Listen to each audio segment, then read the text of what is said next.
സുഹൃത്തുക്കളെ, ഇതിപ്പോ ഇന്ന് ഞാൻ ഫേസ്ബുക്കിൽ ഈ ബനിയൻ കണ്ടിട്ട് 2-3 ദിവസം മുന്നേ പെരുന്നാളിന് വേണ്ടിയിട്ട് ഓർഡർ ചെയ്താണ്. അതിപ്പോ പെരുന്നാൾ കഴിഞ്ഞിട്ട് ഇന്നിപ്പോ 21-ാം തീയതി ഇപ്പൊ നമ്മളെ കൈ കിട്ടിയിട്ടുണ്ട്. ഇതാണ് സാധനം.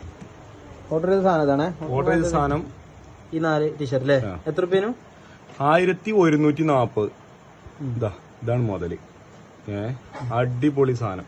കണ്ടാല് ആരും ഒന്ന് കൊതിക്കുന്ന കേസ്.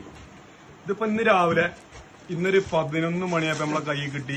കൊറിയർ സർവീസുകാരൻ അവരോട് പറഞ്ഞു പൊട്ടിച്ചു നോക്കിയിട്ട് പൈസ തന്നാ പോരെ ചോദിച്ചാൽ വല്ല പൈസ കയറിയാലേ പൊട്ടിച്ചു നോക്കാൻ പറ്റുള്ളൂ പറഞ്ഞു. അവൻ ഈ സാധനം കൊടുന്ന് കൈ തന്നു. പൈസ വാങ്ങി ടെക്കാരൻ ഓനാണ് പോയി. ഇതല്ലേ വില കണ്ടില്ലേ? 1140. ഇതാണ് സാധനം. സജീർ വട്ടക്കണ്ടത്തിൽ. ഇതിപ്പോ ഇനി പൊട്ടിച്ച് ഞാനാണ് പൊട്ടിച്ച് കഴിഞ്ഞപ്പോ പൊട്ടിക്കാട്ടോ. ഇതിപ്പോ